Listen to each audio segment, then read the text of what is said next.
In our passage this week, we discover all sorts of implications about a person's calling and the Christian duty of evangelism, becoming a fisher of men. But I'd like to hone in on verse 8, in which after catching 2 boats full of fish, Peter falls down at the feet of Jesus and he says, "Depart from me, for I am a sinful man, O Lord." There's a very important historic doctrine in the Christian faith that we call total depravity. And it refers to the state that every human being since Adam and Eve has been born into. Now, to understand sin, we first have to go to the Garden of Eden and understand God's original sinless design. In the Garden of Eden, before their temptation, Adam and Eve never sinned, nor did they ever even think about sinning. Every movement and inclination of their heart was Godward. Life was sweet and holy in every way. Their vision of God's creation and their awareness of their responsibilities in that creation were not polluted by selfish ambition, even in the slightest degree. They knew God and they delighted in God. Now, of course, as you know the story, they broke God's law and they ate of the tree of the knowledge of good and evil. And in so doing, they not only brought down the curses of the law upon their own heads, but they brought down the curse of the law upon all who would be born in Adam. That is, everyone who is born from his line.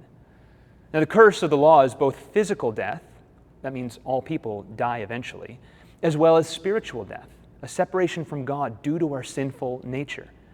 For us to appreciate the glory of God's grace under the new covenant with Jesus, we must understand the great chasm that we call sin that exists between us and God in all of its wretchedness. The theologian J.I. Packer, he once described sin as a perverting energy within people that enslaves them to God-defying, self-gratifying behavior, and by distraction, deceit, and direct opposition, weakens and overthrows their purposes of righteousness. Put simply, having inherited Adam's corruption, we all break God's commands and ultimately invoke the same curse of the law upon ourselves as a result. We're totally depraved, meaning sin has so affected our nature that we're incapable of pleasing God or finding favor with God as a result. Romans 5:12 says, "Just as sin came into the world through one man, and death through sin, and so death spread to all men because all sinned." Further, sin is not only an issue of our wills. That means like the actions that we take. I'm not guilty just because I acted in a certain way. No, sin has so infected my nature that our hearts are now corrupt. Before we actually sin, we think and we feel sinfully. And those sinful feelings and thoughts are just as guilty before the law as the actions themselves. Even our instinctual motivations and desires, what theologians have termed the first motions of sin, are all no longer in that beautiful state that God originally designed. And we're guilty because of them as well. But if our faith is truly in Jesus, not just in His Word, but in the truth of our hearts, then we're no longer in Adam, but we're in Christ. Being in Christ means that we have an entirely new nature.